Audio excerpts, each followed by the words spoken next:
Lakewood was a town with a story. Its streets carried echoes of children's laughter, and its people bore the scars of hardship and resilience. Once a bustling hub of black excellence and industry, the small town fell victim to the slow decay of economic downturns. The closure of its largest factory marked the beginning of its decline. Jobs vanished, opportunities dwindled, and hope became a luxury few could afford. Mrs. Clara sat on her front porch as the evening sun dipped below the horizon. In her trembling hands was a foreclosure notice. She had worked tirelessly for decades, first as a nurse and later as a caregiver, yet she faced losing the home she and her late husband had built.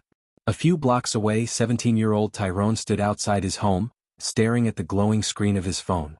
He had been accepted to a prestigious summer science program but couldn't afford the tuition. His mother, Ms. Angela, worked 2 shifts at the diner, barely scraping together enough to pay rent and keep the lights on. And then there were the Smiths. Young parents struggling to pay off medical bills after their youngest daughter, Mia, had been hospitalized for months. Each day was a fight to stay afloat with no end in sight. But the story of Lakewood was about to change. Lakewood had seen its fair share of strangers pass through. Some came with empty promises of revitalization, others with fleeting goodwill that fizzled out as quickly as it arrived. So, when a beat-up sedan rolled into town on a quiet Tuesday morning, no one paid it much attention. The driver, a man in his early 30s, stepped out and stretched, his well-worn sneakers crunching against the gravel. He wore a faded hoodie and jeans, the kind of outfit that made him blend into the background. Introducing himself as Chris Donaldson, he approached the landlord of a modest apartment complex on the edge of town. "I'm a journalist," Chris explained, "working on a story about small-town resilience." The landlord, a wiry man named Mr. Otis, handed him the keys to a 1-bedroom unit with peeling wallpaper and a creaky ceiling fan. "You'll find plenty of resilience here," Otis said with a chuckle. "People don't have much choice." Chris moved in that same day carrying only a duffel bag and a laptop. He kept to himself, venturing out for groceries and the occasional meal at the local diner. His demeanor was friendly but reserved, just enough to avoid suspicion. He was polite, tipped generously, and asked just enough questions to make people think he was genuinely interested in their lives. Chris's first real connection came at the diner, a cozy establishment run by Ms. Angela, Tyrone's mother. She worked tirelessly, balancing her role as a business owner with her responsibilities as a single parent. Chris watched her juggle multiple tasks, pouring coffee, taking orders, and offering a warm smile to every customer, even when her exhaustion was palpable. "Can I get you anything else?" she asked one day, placing a plate of scrambled eggs and toast in front of him. "Just some conversation," Chris replied with a smile. "I'm new in town. What's good around here?" Angela laughed, her eyes lighting up despite her fatigue. "Good? Not much unless you count the sweet tea. Lakewood's been through a lot, but the people here, they're good. We stick together." Chris nodded, jotting something down in his notebook. "That's what I'm here for, the stories of people sticking together." Angela was too busy to linger, but their brief exchange planted a seed. A few days later, Chris was walking through the neighborhood when he saw an elderly woman sitting on her porch, staring intently at a piece of paper in her lap. Her shoulders were hunched and her expression was one of defeat. "Good afternoon," Chris called out, pausing at the gate. Mrs. Clara looked up, startled but not unfriendly. "Afternoon," she replied, folding the paper and tucking it into her pocket. Chris hesitated for a moment before stepping closer. "Mind if I sit for a bit? I'm new in town and trying to get to know my neighbors." Mrs. Clara motioned to the empty rocking chair beside her. "Suit yourself. Not much to know about me though. Just an old woman trying to keep her head above water." They sat in silence for a moment, the sound of cicadas filling the air. Finally, Chris broke the quiet. "What's weighing on you?" Mrs. Clara sighed, pulling the paper back out. It was a foreclosure notice. "They're taking my house," she said, her voice trembling. "This place, it's all I have left. I worked my whole life for it and now it's slipping through my fingers." Chris's heart ached as he listened. "That's not right," he said softly. "You've done so much for this community, you deserve better." Mrs. Clara gave a bitter laugh. "Deserve's got nothing to do with it. Life isn't fair and no one's coming to save us." Chris didn't respond immediately, but as he walked away that evening, his mind was already working. In the days that followed, Chris continued to immerse himself in the community. He visited the local mechanic, a kind-hearted man named Big Joe who often fixed cars for free when people couldn't pay. He stopped by the park where kids played with makeshift toys, their laughter masking the hardships their families faced. At the high school, he met Tyrone, a bright but weary student who carried the weight of his family's struggles on his shoulders. Tyrone told him about his dream of becoming an engineer and how he had been accepted to a summer program but couldn't afford the tuition. "It feels like a joke," Tyrone said, his voice tinged with bitterness. "They tell you to dream big but they don't tell you how to pay for it." Chris listened, his expression thoughtful. "Sometimes life isn't about waiting for doors to open. It's about finding another way in." Tyrone shrugged, unconvinced. As Chris returned to his apartment that evening, he pulled out his laptop and began typing furiously. He wasn't just a journalist gathering stories, he was a man with a mission. Each interaction, each story strengthened his resolve. Lakewood wasn't just a town of struggles, it was a town of hope. Beneath the weight of hardship, its people had an unshakable spirit. And Chris knew he had the power to lift that weight even if only for a little while. He leaned back in his chair, staring at the list of names and notes he had compiled. Mrs. Clara, Tyrone, Angela, the Smiths, Big Joe. "This is just the beginning," he muttered to himself, a small smile playing on his lips. The first act of kindness was already taking shape in his mind. He would start small but he had a plan, and Lakewood would never be the same. Lakewood was no stranger to gossip. From whispers over fences to stories exchanged in the aisles of the local grocery store, news traveled fast. But the kind of news that began to circulate one fateful morning was unlike anything the town had heard before. The sun had barely risen when Mrs. Clara shuffled to her mailbox. Her old knees creaked with each step, but it was her daily ritual. She rarely received anything other than bills or advertisements, but the act of checking gave her a sense of normalcy. That morning, however, there was an envelope waiting for her, plain and unassuming. No return address, no stamp, just her name neatly written across the front. Frowning, she opened it right there on the porch. Inside was a single piece of paper. Her breath caught in her throat as she read the words. "Your property taxes have been paid in full." Below the receipt for her cleared taxes was a handwritten note. "Pay it forward." She stared at the paper, her hands trembling. It had to be a mistake, she thought. Maybe someone had mixed up her account. She quickly made her way back inside and called the tax office, the note still clutched in her hand. "Yes, ma'am," the clerk on the other end confirmed. "Your account is clear. Paid in full as of yesterday." "But who paid it?" Clara asked, her voice trembling. "I'm sorry, ma'am, that information isn't available." She hung up and sat down at her kitchen table, staring at the note. A wave of emotions washed over her: relief, confusion, gratitude. She didn't know who to thank, but for the first time in months she felt a glimmer of hope. Mrs. Clara's experience wasn't isolated. Within days, other stories began to surface. Angela discovered her overdue electric bill had been cleared when she received a notification from the power company. She had been dreading the inevitable shut-off notice and now it was gone. At the Smiths' home, an envelope arrived with a letter from the hospital stating that their outstanding medical debt had been forgiven. The couple, who had spent years drowning in bills from Mia's illness, wept as they read the words. Like Clara's letter, theirs also contained the note. "Pay it forward." The ripple effects of these acts of kindness spread quickly through the town. People shared their stories at the diner, in church pews, and during evening walks. The notes all had the same message, sparking a mixture of gratitude and speculation. Lakewood was a community that prided itself on knowing its own, but this mystery had everyone stumped. Theories ranged from the plausible to the absurd. "It has to be some rich outsider," Big Joe, the local mechanic, suggested one evening at the diner. "Someone with more money than sense, looking to ease their conscience." Pastor Johnson, however, believed the benefactor might be a local. "Maybe it's someone who sees the struggles we face and wants to help. Someone who understands what it means to be part of a community." Others weren't so trusting. "What if it's a scam?" one woman whispered during choir practice. "What if they're trying to get our information or trap us somehow?" But Mrs. Clara wasn't convinced by the cynicism. "Whoever it is," she said to the group gathered on her porch one afternoon, "they've already changed my life. We don't have to understand it to be grateful." From his spot at the back of the diner, Chris listened intently as the conversations unfolded around him. He remained quiet, sipping his coffee and jotting down notes in his journal. He watched as Mrs. Clara shared her story with Angela, the two women holding hands and wiping away tears. He saw the Smiths smile for the first time in months as they passed by the diner, their youngest child skipping happily between them. Each act of kindness had been carefully planned.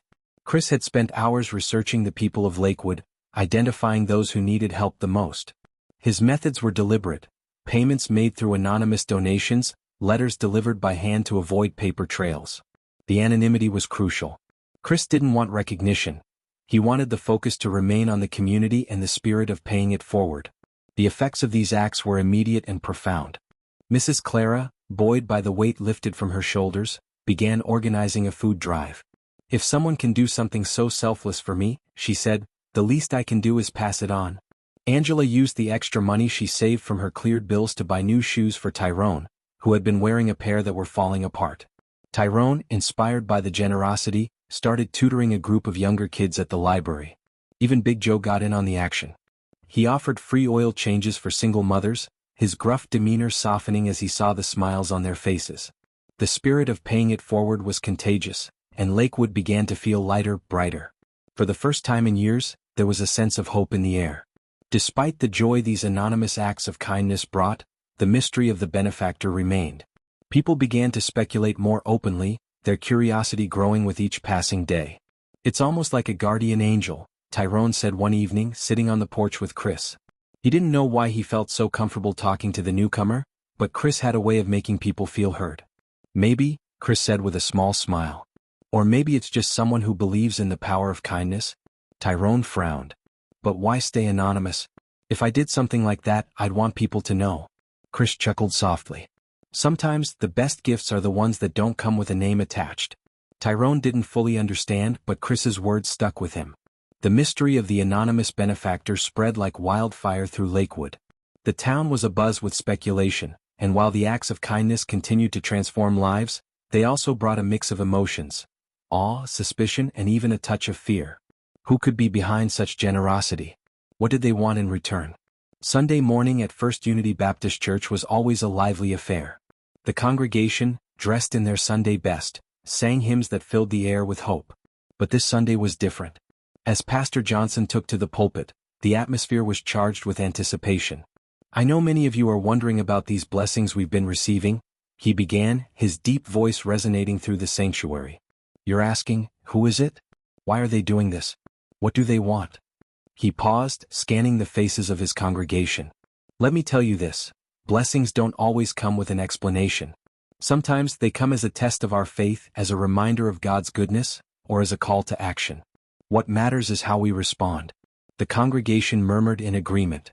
"My challenge to you," Pastor Johnson continued, "is to take these blessings and multiply them. If you've been helped, help someone else. Pay it forward just like the notes say. That's how we honor the gift, whoever the giver may be." The words struck a chord with many in the room, but not everyone was convinced.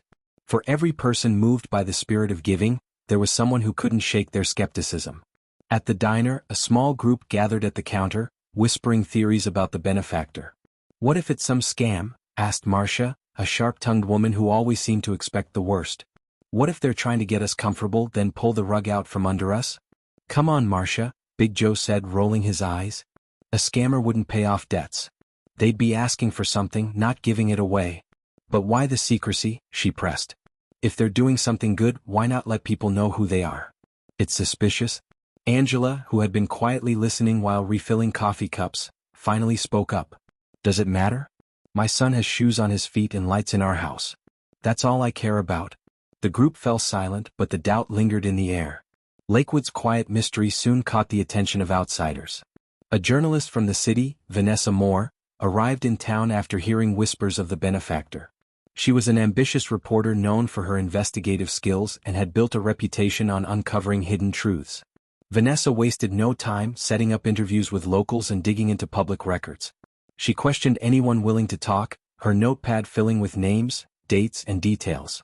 "I just want to understand what's happening here," she told Mrs. Clara during a visit to her porch. "This kind of generosity doesn't come out of nowhere. Someone has to be behind it." Mrs. Clara, fiercely loyal to the mystery, gave nothing away. "Whoever they are, they've done more for this town than anyone else ever has. That's all you need to know." Vanessa wasn't deterred. She began piecing together patterns, narrowing down potential suspects. Chris watched Vanessa from a distance, keeping a low profile. He had anticipated the arrival of someone like her and knew his anonymity was at risk. Every move he made was calculated. At night, he worked quietly in his apartment, coordinating payments and deliveries with trusted contacts. He double-checked every transaction, ensuring there were no breadcrumbs leading back to him. By day he continued his quiet observations, spending time with the people he was helping. He had become a confidant to many, listening to their fears and dreams without judgment. One evening, as he sat with Tyrone on the steps of the high school, the teenager voiced what many in the town were feeling. "Do you think it's okay to just accept help like this?" Tyrone asked, his brow furrowed. "I mean, it feels weird not knowing who it's coming from." Chris smiled faintly. "Help isn't always about the giver. Sometimes it's about the receiver. What matters is what you do with it." Tyrone nodded, still unsure but comforted by Chris's words.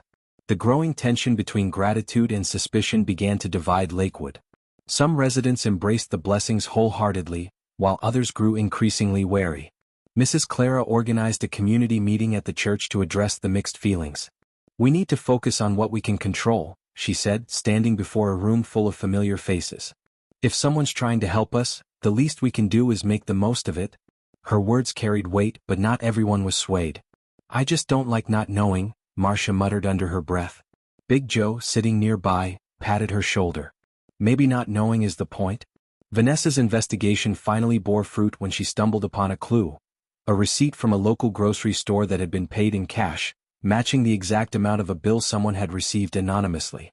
It wasn't much, but it was enough to suggest that the benefactor was in Lakewood, hiding in plain sight. Her determination redoubled. Vanessa began narrowing her focus. She started paying closer attention to Chris, noticing his quiet demeanor and the way he seemed to appear at just the right moments. Chris felt the walls closing in but remained composed. He knew he had to act quickly before his cover was blown. The chapter ends with a pivotal moment. Vanessa approaches Chris at the diner, her eyes sharp and her notepad in hand. "You've been awfully quiet for someone who's supposed to be writing a story," she said, her tone casual but probing. Chris met her gaze with a calm smile. "Sometimes, the best stories are the ones where the writer stays out of the way." Vanessa tilted her head, intrigued but unsatisfied. "We'll see about that." As she walked away, Chris's mind raced. He knew it was only a matter of time before she uncovered the truth. He had to make his next move, and it had to be big. As more people benefited from the anonymous acts of kindness, something remarkable began to happen. Inspired by the mysterious benefactor's example, Lakewood residents started their own acts of generosity. The local mechanic offered free repairs for single mothers. Mrs. Clara organized a food drive for families in need. Tyrone started tutoring younger kids in math and science. The spirit of paying it forward became infectious. But the journalist's presence loomed large. Her questions grew more pointed, and her persistence unnerved Chris. He knew it was only a matter of time before she uncovered the truth. Chris realized he needed to make one final move before his cover was blown. Late one night, he sat in his apartment, surrounded by notes and spreadsheets. He made a series of calls, tapping into his vast network of resources. By dawn, every household in Lakewood received a letter. The message was simple. Their debts, mortgages, medical bills, utility payments had been cleared. The letters bore the now familiar note, "Pay it forward." The town was stunned. Tears of joy and disbelief swept through the community. Families embraced, neighbors shared meals, and for the first time in years, hope returned to Lakewood. But Chris wasn't there to witness it. He quietly packed his belongings and left, leaving behind only a USB drive with a pre-recorded video. A week later, the video was shared online. In it, Chris revealed his true identity. Mr. Beast, a philanthropist and YouTube personality known for his extravagant gestures of kindness. "I wanted to show that even in the toughest times, we can lift each other up," he said. This wasn't just about clearing debts, it was about reminding people of the power of community. The video went viral, drawing attention to Lakewood and sparking a national conversation about generosity and social responsibility. Lakewood was reborn. Mrs. Clara turned her front yard into a community garden, providing fresh produce for families in need. Tyrone received a full scholarship to college, where he studied to become an engineer. The Smiths opened a small business, hiring locals and giving back to the community. Chris's actions had created a ripple effect that transformed lives. Though he had left, his message endured, "Pay it forward." Years later, Lakewood was unrecognizable from its former self.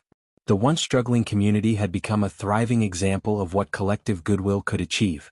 Its residents often recounted the story of the stranger who had changed their lives, ensuring his legacy lived on.